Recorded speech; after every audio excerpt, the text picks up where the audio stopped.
Alright, so here we are in our next video segment. We're going to start straight up with our demo, and I better save it.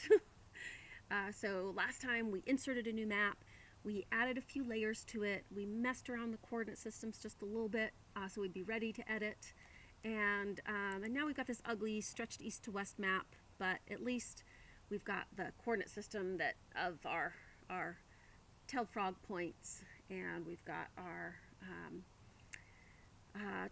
12th order hydrologic units going on here. They'll kind of maybe make a little more sense as we kind of zoom into them. Like this is Priest Lake up here. Some of you've probably been there.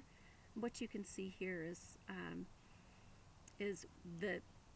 these watersheds, these 12th order watersheds, and especially it's easiest to see because of the come on off. Why is that not showing on and off? Oh, it's because I'm not list by drawing order. So if I kind of show you there, you can see that they follow the high points of the ridge lines. If that, you kind of see that. So if I turn it off, you can see the topography and that shaded relief there. So you can see North Fork Indian Creek coming down here, and that's the high points are the ridge lines, and everything that falls to this side of the ridge line could flow into North Fork Indian Creek. All right, just reviewing that concept of watershed, which if you're in water science you work with all the time, and in many of our other natural resources field, that's kind of a staple of understanding the world around us. So so you can kind of see how those Huck 12s are organized. All right, so what we were doing, we're going to do a couple things. We're going to review a little bit of our last section, the way we're going to create a feature out of Bonner County, because that's where we're going to be working. It's got both Lake Pend Oreille and Priest Lake. We're going to create this feature by selecting Bonner County. So I'm going to go ahead to select here, and I'm going to select by attributes. And I'm not going to select from road segments. I'm going to select from Idaho counties, new selection. I'm going to remove this old one here, this old query. I'm going to add a new query, and it's going to be where county is equal to, oh, that must be a county code. You know what I did? I should follow my own advice and take a quick look at the attribute table first, which, boop, so I can actually see what they're using to call what they're naming the field that is county. Okay, AB name. All right, back. So select by attributes from Idaho counties where AB name is equal to Bonner. Bonner. Lots of B's in Idaho. And I'll hit OK. And now we have Bonner County highlighted. The next piece we're going to do is we're going to go ahead and we want to export that to our geodatabase. In this case, it's our GIS Basics Analysis Demos. I'm going to right click on that. I'm going to go Data, Export Feature. And I'm going to export, I'm going to call it Bonner County. BONNERCOUNTY. And so I will have just created a brand new feature class that is just Bonner County. So I wanted to just kind of show that. And we can tell that I've got it when I remove everybody else and it's still there. So I'm going to go ahead and remove Idaho counties just to keep things clean. We're not going to use them again for this demonstration. So now I've got Bonner County. What else did I want to say? Yeah, that's good. Okay, so let's check in with our workbook, make sure we've said. Okay, let's see here. So how do we add new features to an existing feature class? All right. Okay. All right. We could say editing allows us to create new features within a feature class, modify features. We can also create a new feature class using the tools in this group. Okay, so let's go back to the map, and what we're going to do is we are going to add a location where this species was seen. that is not on the that is not part of the Idaho Department of Fish and Game observations yet. And so what I'm going to do is let's find our location. We're going to go right up Lightning Creek up to its kind of some of its headwaters up here to Trapper Creek. Okay, so we're going up Lightning Creek. You can find it here. If it helps, you can reference Hope and East Hope. Kind of move overland, get here to Lightning Creek, and then near the top of the watershed, over here to the east, we're going to go to Trapper Creek. All right, and that's where we need to add a point for another location. And so what we're going to do is we're going to go to our editing layer. Well, first, let's set ourselves up, okay? So right now, I'm just going to have Escapus be selectable and editable. Okay, just so I don't confuse myself at any point here. And the next piece, I'm going to go up here to my Edit tab, and I'm going to hit Create Features. There we go. Create Features. And you're going to click here, and it's going to give you your options. Oh, it disappeared because I don't have it pinned. Come on, pin. Okay, so I'm going to choose, and the option I want is create a point feature. There's other options here if you were putting a point at the end of a line or creating points along a line, but I just want to create a point, and I'm going to put it right here near the mouth of Trapper Creek, right off this Forest Service road, which I believe that Forest Service road is not in commission. It's just being used as a trail right now, the last time I was through there.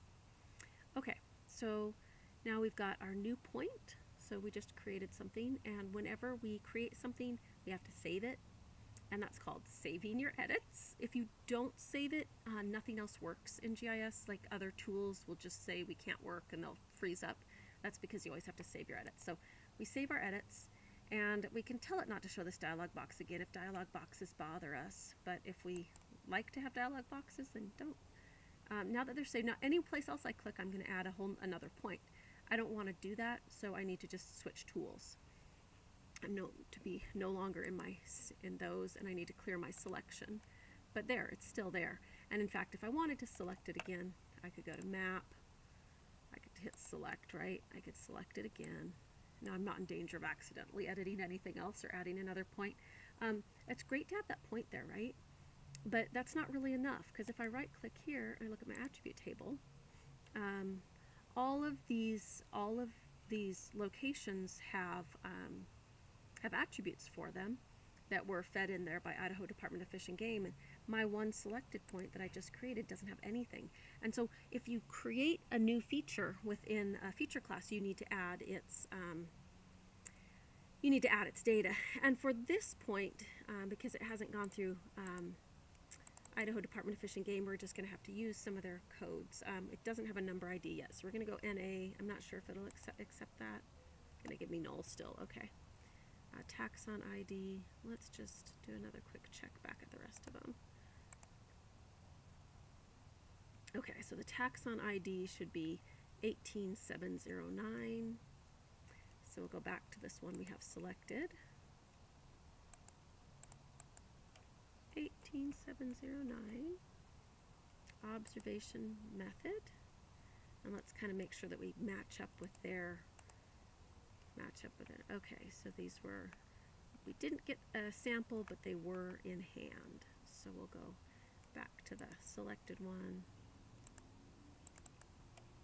And species confidence, I think it's like low, medium, high. Very confident. How about absolutely certain? 100. Yes. Okay.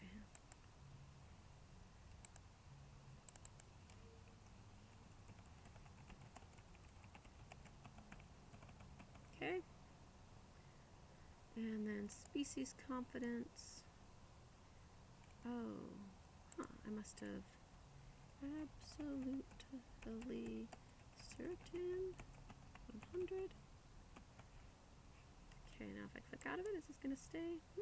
Why didn't that hold on? I wonder if they set this up to be, I wonder if Idaho Department of Fish and Game set this up in a way that makes it. I'm gonna hit enter. Okay, well that's not working. And it could be the way that the data set was set up when received. Okay, what else do we have? Species account, the number, count type, sex, life stage. Let's see if it's just that field. And if it's more than just that field, then we'll just kind of, I'll have said, hey, I at least kind of showed you how to do that. What was species confidence supposed to be? Oh, species confidence percent. It's because I was trying to put text into a numeric field, so that's why it didn't take. So there we go. See.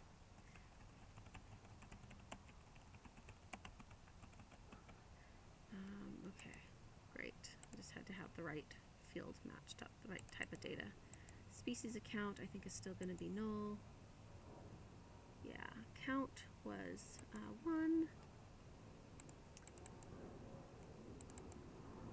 I think count type, I think absolute was an option.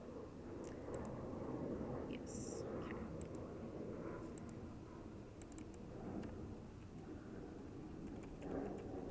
Absolute. Sex was female. I'm just trying to see if they capitalize that or not. Doop. Doo-doo-doo. Oh, why are they not marking any females in here? Okay. Got some males though. Okay, so sex is female. Female. Life stage was adult. Oh, that's probably because they were larval. They weren't marking. Common name: Rocky Mountain-tailed frog. Scientific name: Scaphus montanus. Latitude. Okay. Oh, this is going to be fun because we haven't had a chance to use.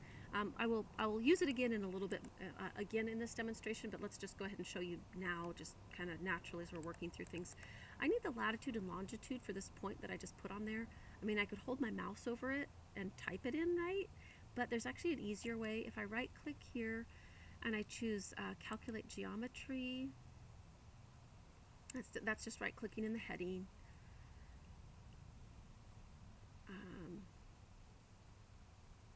Oh, it's giving me a warning I have pending edits. I'm going to go ahead and save the edits I've already made. And now the field latitude, the property I want is the y coordinate. And then the coordinate system we're going to use here is going to be the same as the input. And I'm going to hit OK.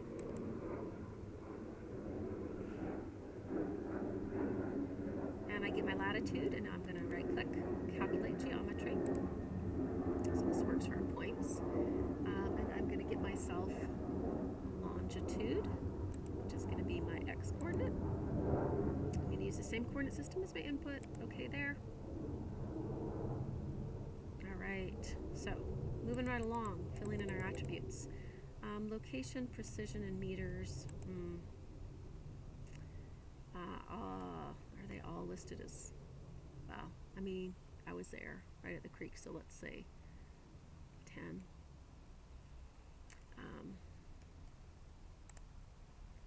That would keep you on the creek at least. Boop, boop. And then the other two, let's go ahead and use keep null observers. We'll say Nielsen. Okay. And path, essay code, we don't have it. It's not part of a study area. Survey method, it was just an incidental observation. So let's see here.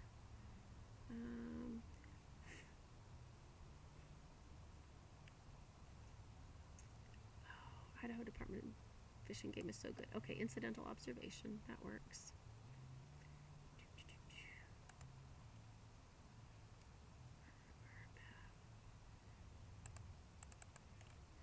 Incidental observation. Okay.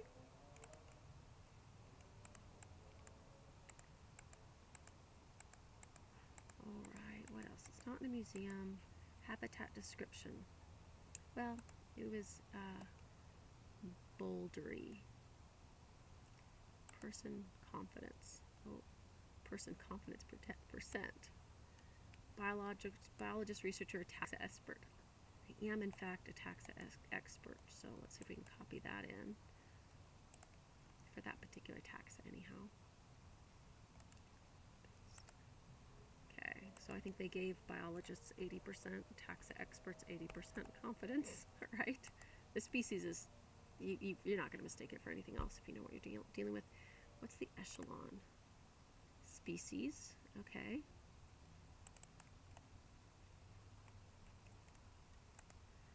Oh, because that's how we got it to species, but not to, like, there's no subspecies within the Scaphus montanus. Directions, intersection of Forest Road 419 and Trapper Creek. Okay.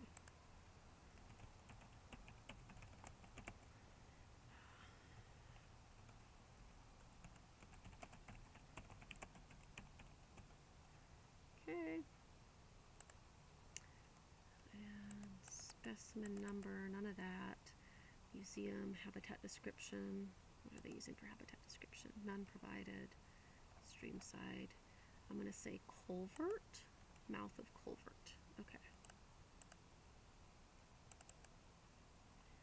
Cobble at mouth of culvert. There we go. County? Well, we just happen to be in Bonner County. Bonner County, SGCN. I don't know what that is. Let's see. They're all null, so I'm not going to worry about it. Global rank G4S3. That's the conservation rank. So G4S3. G4S3. US ESA. I know it's not in the endangered species, so we're going to leave that null. USFS Region 1. I do not believe it's sensitive in Region 1 or 4 or 6, or the BLM. Idaho Department of Fish and Game is so thorough. For Idaho, they're protected non-game, so I'll copy that and put it in. Boop, come back here.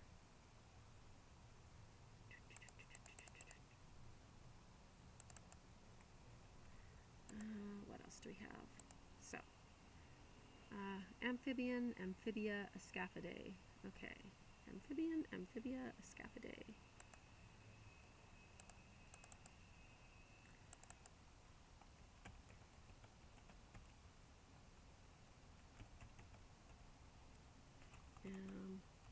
Amphibia.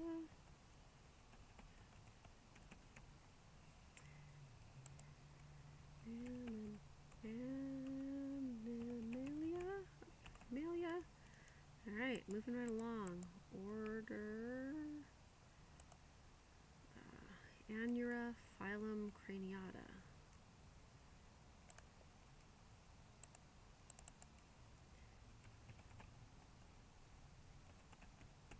So we're just doing our biological classification here. Verification status. Verified. I'm going to say trusted. Now, if I was the Idaho Department of Fish and Game technician who did this, right? I mean, I'm just showing you what it looks like, but if you were the Idaho Department of Fish and Game technician, which is, this is absolutely the kind of thing a technician does, is it goes through and fills in missing data, you would know their different categories for different, you know, what it requires for an observation to be verified, probably that more than one person saw it or had a photo or had a hand specimen. Time zone, I think we're just in Pacific. We're not worrying about that. Oh, we've got a start and an end. Honestly, I don't have a date for that or a time for that, so, but I do have a month, day, and a year, so I'll do that. All right, month, date, and a year. Let's see.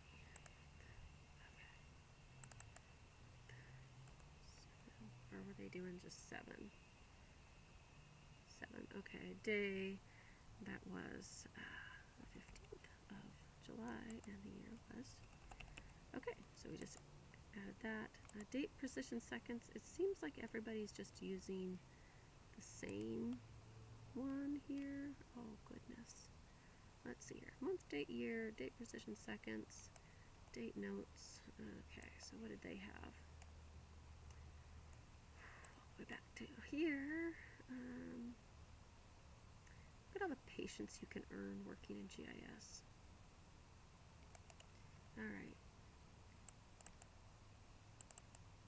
Copy that. Looks like we can do okay without date notes.